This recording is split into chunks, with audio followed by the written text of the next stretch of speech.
The second element that we see is that he has a bow.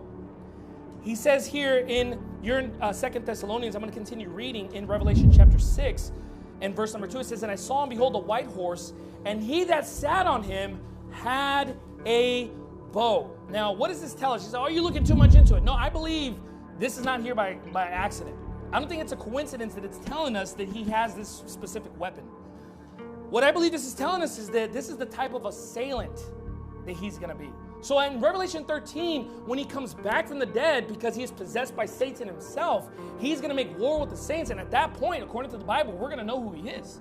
Whereas in Revelation chapter 6, he's using a bow that's not a close quarter weapon. It's a weapon that's used from a distant location. In other words, we won't know who he is. Okay? A bow and arrow is a ranged weapon used to attack from a distant location. Now you say, well, that doesn't mean anything though.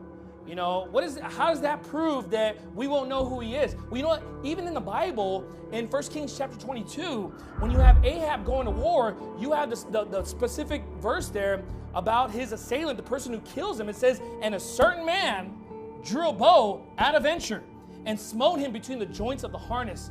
What man? Well, a certain man. We don't know who it is. He's an unnamed assailant who used the bow to kill the king, right? Well, in like manner, this is what the Antichrist is going to do. When he goes forth conquering and to conquer, we don't know who he is. And in fact, he is an unknown anomaly to the general public. Okay? Because he's using a bow. He's using this from afar off. Now let's further prove this from the Bible. Look at verse number 3 of 2 Thessalonians chapter 2.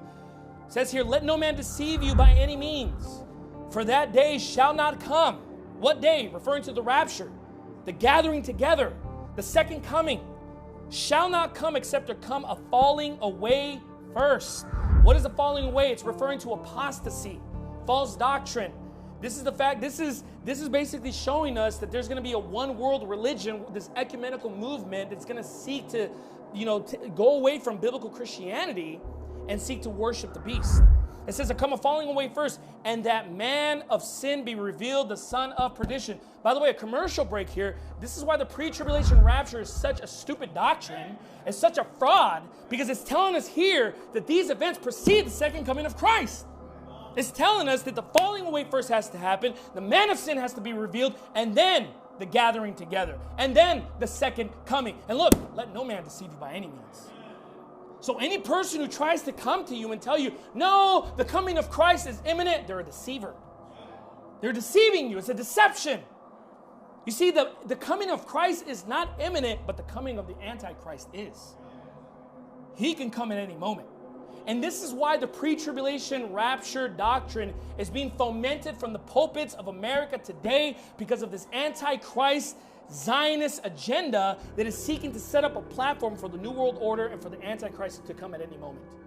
So that when he is imminent, when his coming is present, people will receive him as their Savior. Okay?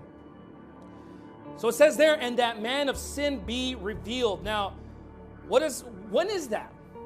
Is it in Revelation 6 verse 2? No.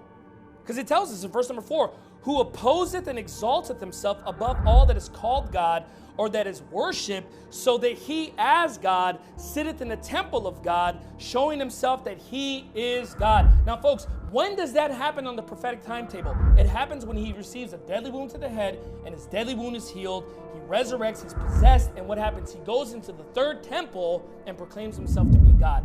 At which point the abomination of desolation is set up, and you know, at that point we know this is the guy. This is the man. We cannot know prior to that it's him. We can conjecture, we can speculate, we can observe current events that are taking place and potentially say, man, maybe this is the person, but at the end of the day, we're not going to know 100% until he's possessed by Satan and he proclaims himself to be God.